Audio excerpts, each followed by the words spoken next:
So welcome to District 4, to the point for information and news. I'm your host, A-Love. We're going in a little bit on the revealing and exposing some of the cyber extortion tactics and ways to prevent it and what to do about it. Just that feeling of isolation and feeling alone and feeling like they know more about you than they need to know. I just did a live. It may not load, so I'm going to do some review and make sure I cover some of those things and try not to make this portion of the video too long, even if I have to go into a number 2. But the first part, I want to make sure I cover the beginnings and that you sort of understand how serious this crime actually is. People blow it off as an individual crime. But the number one thing you have to understand about a cyber extortion crime is that it's targeted. So it's not going to be remedied by you just changing phones or, amping up, your settings and these types of things. I also want you to know that how long the crime is before it's actually revealed enough for you to get help to expose it. And there's certain ways that you have to go about doing that just to make sure that you are prepared and moving forward with the crime, because the crime already started before you actually even notice it's happening. So I'll give you an example, and I took some notes here. One of the things I want you to really realize is that it is a targeted crime, and by that I mean it is you, the individual. One of the things that they do is they'll use the information that you're putting online against you. Now, right away, people are going to assume it's TikTok, it's YouTube. It's not. It's eBay, Amazon, WhatsApp.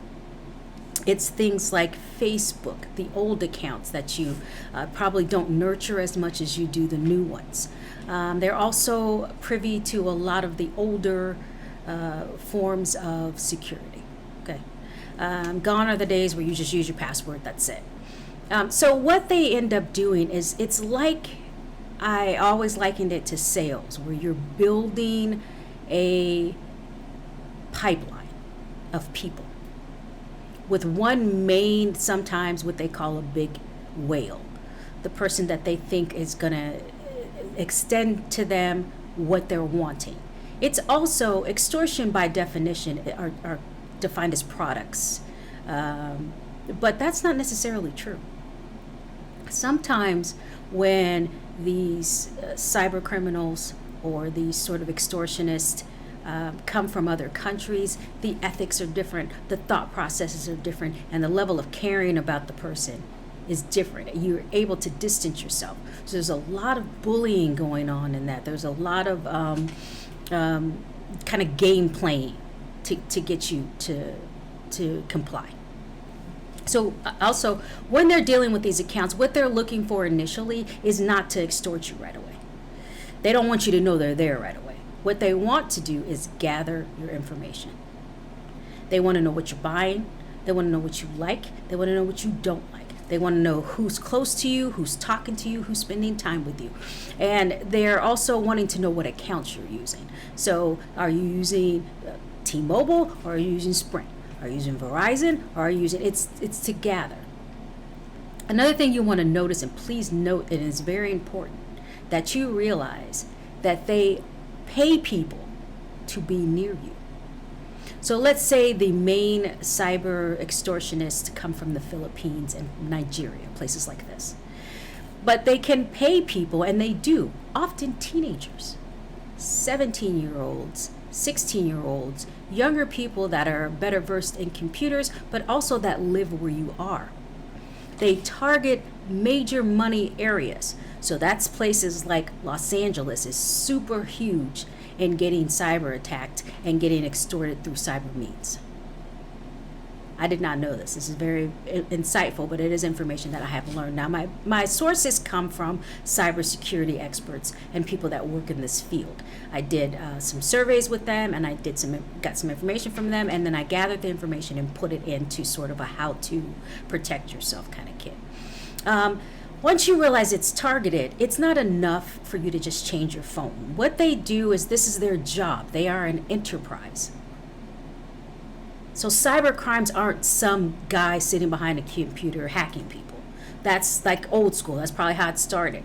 But it is not like that now. Now it is a actual job that they pay some young teenager that's going to the local school to get near you, to get into your stuff. They pay neighbors to listen to you and to harass you.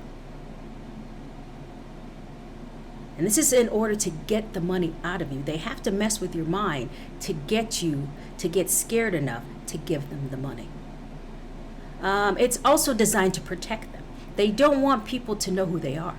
So if you start talking too much and you start saying, it has to be stuff that they can't detect. So you have an iPhone, for example, and they go inside the settings of the iPhone by getting into the iPhone. Now, they could have done this by calling and getting a duplicate phone from getting your actual phone from the Verizon company or from the T-Mobile or by stealing your identity. Because remember, they've been following you at this point for maybe 3, 4, or 5 years. And you don't know it. And nobody else knows it. So you might be taking normal precautions, but they're going the extra mile, right? They know what you're going to do. They also use listening techniques. Okay, this is listening devices, paying people to be near you to listen to you. So they know when you say in real time, hey, I'll be back, I'm going to the bank, they're going to meet you at the bank. They know where you're going, they're listening. They hear your every word. They also use it to record conversations to make it seem more real. So they might play you back something, a conversation that you have, or take pieces of a conversation that you had and let you know that it's real by using bits and pieces of the conversation to put together an entire dialogue. This is the underground stuff. Now this is equivalent to, and I said this in case you don't see the live or it doesn't upload, to back in the 80s, and this is going to shock a lot of people because nobody knows this dark side of life most of the time, where they would sort of get a friend to get another person that they wanted to extort money from or to bully or to take care of so they'll be quiet. They get you in the car, they drive you to a remote location. They put you in the center of a bunch of cars, turn on the headlights, and a bunch of people that you can't see because you're blinded by the headlights start to say things to you to get you to do something. Now, I'm talking kill yourself, we hate you, you're gonna DIE, we're gonna get your family, where it's all of this, but you can't see who's saying it, and the only person you remember is silent. That's the person that got you there. It's an old technique that they've used in cyber crimes because you can't see them. So they're able to get you in that way, and it's to get you to be quiet or to sound crazy if you do say something. So if we're using this technique, say for example, back in the 80s when you didn't have computers like that, or you didn't know you could use them in this way, they would just it's people that you don't normally speak to. So you don't know what they look like. You don't know who was yelling. It could have been 4 people, but it sounded like 400. And you're just, sitting in class, for example, if you're a younger person, and someone's just glaring at you. It scares you, right? If you don't know what's going on. And you remembered what had happened to you, so you're wondering, is this one of the people? Is this it? And it could have been somebody they just paid to just glare. You're in their class, right? If we give you, $100, will you just stare at them? Don't say anything, just stare at them. So it makes the universe look larger. I'll give you a great example of sextortion. Often happens to younger people. And I'll tell you the story of the young man that ultimately unalived himself based on these 3 who were eventually caught, boys that were in Nigeria, that impersonated a girl his age to get him to send sex pictures to them so that they can now extort him for money. And I want you to know the tactics. I want you to know them. I want you to know them well. I want you to understand that it is, I will say it 100 times in this video, a targeted crime. That means they're not looking for a cell phone. They're not breaking into cell phones as plural. They're breaking into your cell phone. So it combines a bunch of different crimes, meaning it uses identity theft, Because, like, say for example, you're on Facebook. You say you even have an old Facebook account. You're not even thinking about that account anymore. You haven't been in it, and you don't even know how long. And they will take that account, hack and break into the account, change the settings, and use that account as if they're you. Okay? They will also use it to get to you, because on that account is information that they can use and research to get more information about you. So by the time they get to your heavy accounts and you suddenly notice, they've been following you for years. And I keep saying that because I want you to understand how long this crime is and how hard it is to undo by yourself. Because what you're going to ultimately have to do is get some help. And how long it takes to catch them is how long it takes you to get help. And the advancements as they go along. Because oftentimes they get desperate and start doing stuff in real time, which means they're creating new avenues to carry out these extortion crimes in real time. So if you don't have a cybersecurity expert or the police or FBI agent following and tracking what they're doing in real time, it's not going to get to you. You're not going to be aware that this is brand new and they just started doing this like a week ago. So it's going to look to you like all along they've been doing this thing to get inside your computer or to get into your bank or to get into your whatever they're trying to get into all along. And that helps to build fear. They want you to feel like you can't go anywhere at any time without one of them being there. And that's how they build fear. That's to keep you scared. And they know your strengths and weaknesses because they keep coming at you.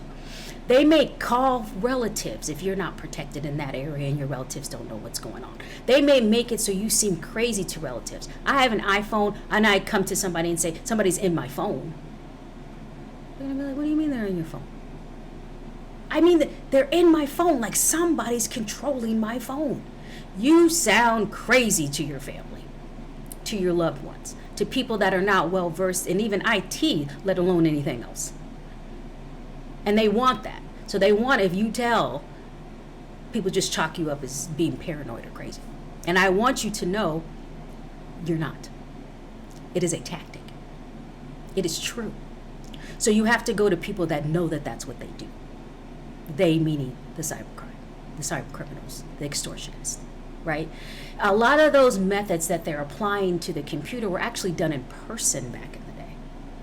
That's why if someone is talking to you and you don't know where they're talking to you from, it's a lot more scary than it is if they're just in your face. If some of these, for example, if we use the sextortion story that I just gave, it's a true story, by the way, that these Nigerian boys were in front of this young man.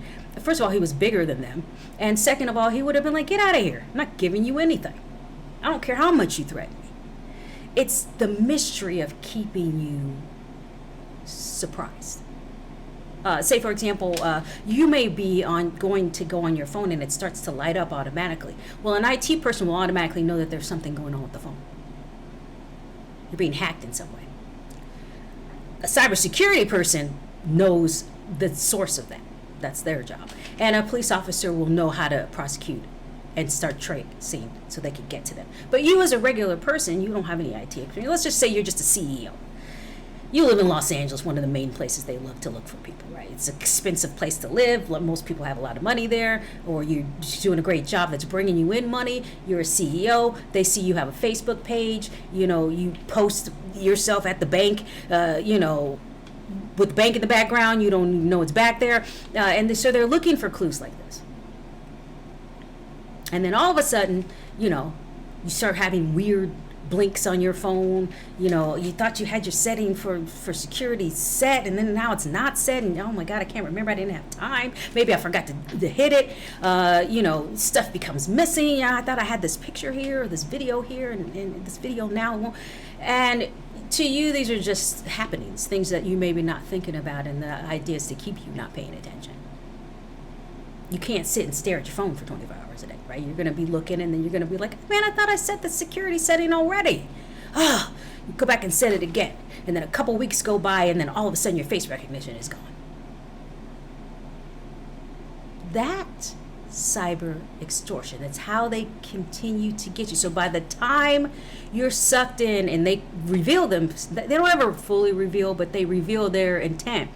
They flip the script. And this girl or guy that you thought you were following online or on a dating site was looking for you, and they tell you what you're going to do is give us money, or we're going to put these photos out, which ended up happening with this young man. The girl sent him racy photos, which are not pictures of her actually, right? They're paid individuals to take these pictures so that you can say, wow, good looking girl, she's chasing me. Let me send her my pics. Don't show them to anybody else. And then immediately they flip the script. And now they want you for money. And you can't see them. And it's so overwhelming, especially to people that aren't normally in these types of situations, where you don't recognize how far a 20-year-old, 30-year-old, 50-year-old, 70-year-old criminal will go. Because this is their job. They live to do this kind of stuff. And even though in your mind, somebody taking their own life based on something you did cannot even be something you imagine doing, it's a badge of honor for them. The further they make you go, the more stupid they make you look in their mind. The more dumb B's or stupid A's that they can call you, something they did is a source of pride. That's how they think, right? So they're going to push the envelope. They also want to keep you quiet, so they're going to push the envelope. Some other things that you might notice. So number one, how long it is. Oh no, number one, it's a targeted crime. So you are being targeted as an individual, okay? So there's not enough for you to just change your phone.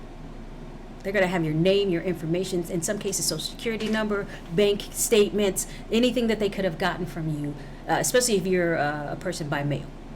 You don't do mail anymore, you do everything online.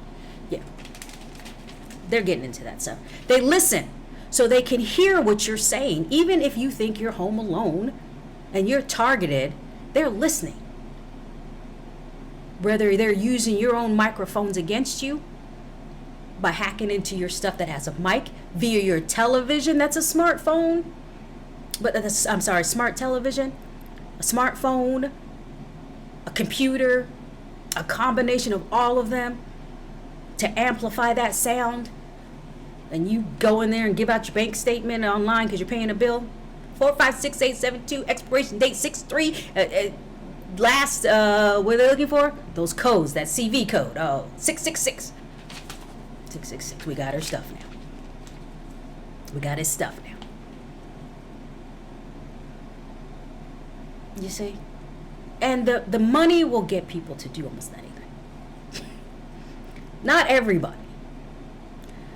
But if I pay you to occupy the empty apartment next to the target that I have, and I just pay you to just go there and listen every day, and you don't have to do anything else, you're 17, I'm paying you $400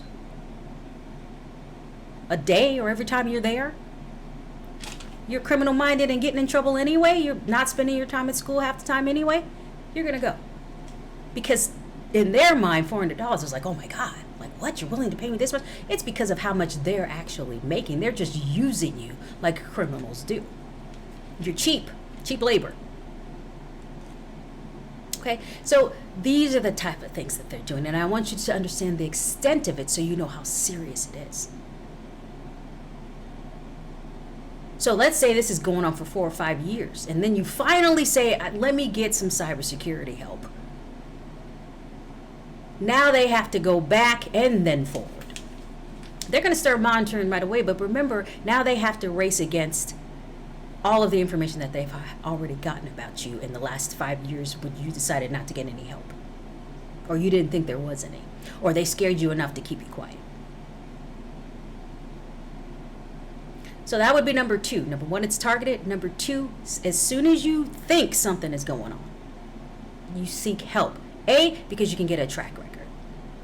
Even if you just fill out notes. Because when they do get caught, you're going to have everything that they ever did, starting from the date that you began to take notes. And it'll also show in writing how long this crime takes. They're going to stick with it. Especially if you do number 3, which is do not pay them. But if you pay them, you're going to extend your time with them. Criminals, by definition, are liars. They lie to each other. Even another criminal will say, you can't trust a criminal. They will backstab you. They will turn on you. It is a long history of criminals turning on each other because they're liars. They're about that dollar. They're about themselves. You want that quick, fast buck, and that's why you're a criminal in the first place. So that level of thinking keeps you in that world, but it also makes you push the limits, because you tell one lie, you're going to tell two, you're going to tell two, you're going to tell three. It becomes a lifestyle. Once it becomes a lifestyle, you're in it. You're going to say and do whatever you have to get what you need out of what you're needing. Also, you have to understand it mixes in with other people's motives. So let's say the extortionist realizes somebody's attracted to you and they're stalking you. This sounds completely insane to a regular person because those are the type of people you stay away from. But to a criminal, that is a good weakness. They can, especially if you're stalking the person they're trying to trap. So they're going to be able to use you in that way. They're going to let you stalk, and they're going to pay you to stalk. And all you have to do is give them information. Right? So that's the kind of stuff I want you to think about. I want you to think about, at the end of the day, what's going to save you is getting help. What's going to save you is sometimes telling your family makes it worse, because then they're going to have in their mindset that you're, off your rocker because you're hearing stuff you're not supposed to be hearing, and you're listening, and that's part of it. That feeds right into the hands of the person that's going to do the extorting. Okay, that's part of it.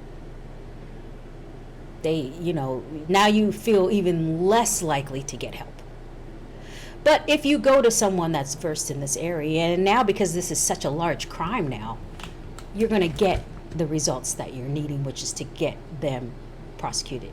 Even across seas. Remember, even if you think you can get the person and you're living in the States or you're living somewhere, what if the person is somewhere else? You're going to need somebody that has resources that go out of the country.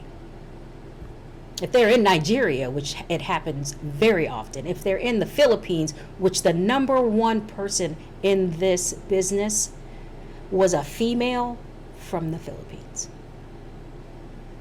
I mean, she helped create a lot of the tactics that we're still using today. Oh, not we, I'm not a criminal, but the criminals are still using to this day.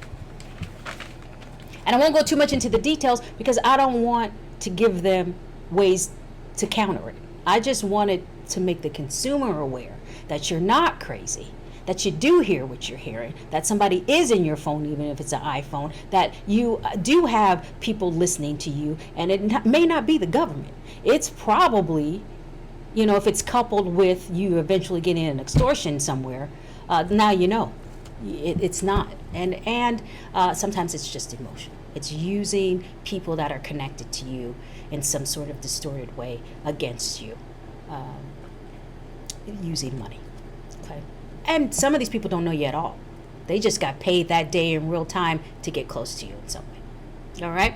Thank you so much. Make sure you like, comment, and subscribe. Don't want to keep this video too long.